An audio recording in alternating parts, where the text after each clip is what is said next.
All right, so I did an emotional video this morning, and I want to do a little bit of a different video. I want to talk about the numerology of Christmas, and I touched on this last year, but I want to elaborate a little, so let's get into it.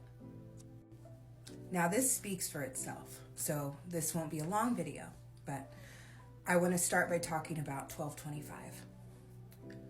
When we talk about this, and we talk about this concept, right, of this being promoted as Jesus's birthday, the fact that it may not be is irrelevant. We're talking about the promotion of a certain energy. We're talking about the collective acceptance of a certain energy.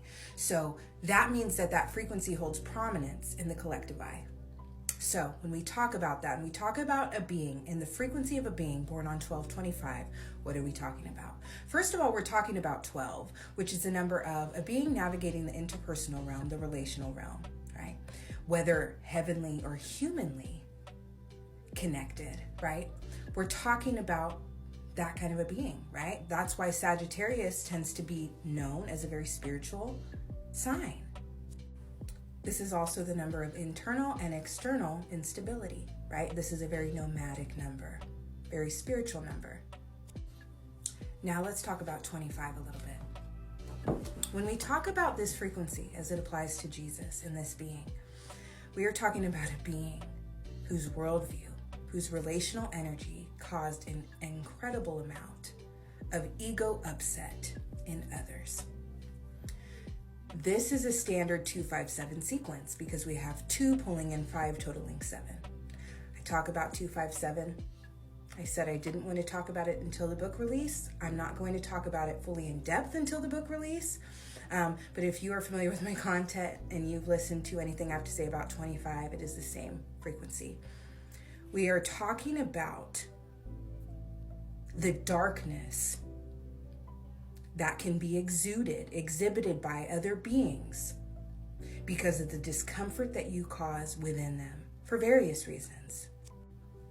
Now, when we talk about the total of the sequence, we talk about 10, the number of spiritual achievement, the number of the level up. Okay, this is a being who has accomplished spiritual feats that most others can only dream of. Most of others can't even truly fathom because they don't understand the benefit or the beauty of it, right? This is why Jesus is often seen as a savior instead of as an example, because a lot of people wouldn't even know what kind of work they need to do to even achieve that state of compassion, achieve that state of 9, right? This is a 9 master. This is a 19 frequency being. This is full level ascension work.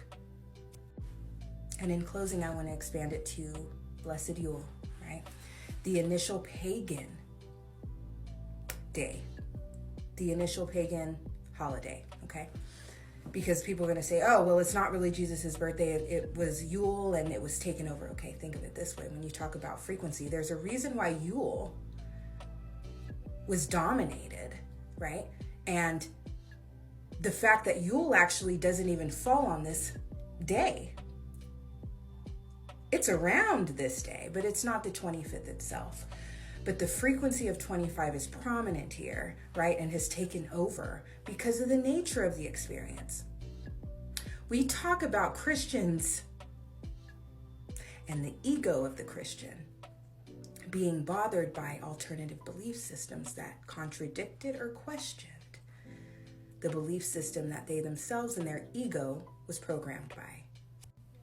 This is why understanding the 257 frequency is paramount, because when you understand how the human being and our energy flow, right, as it relates to 257, belief systems are important. They shape how you see the world, how you perceive yourself, how you perceive others. When it's religious, it is incredibly personal, okay? It becomes incredibly personal. So any upset to that causes an incredible amount of discomfort, which initiates 7, which is the number of darkness in the shadow self. People can do atrocious things over their belief systems. People can do atrocious things when what they've been programmed with is questioned, right? That's why shifting systems, shifting how you perceive the world, releasing religious beliefs is so difficult. All right, you guys, Merry Christmas. Have a great day.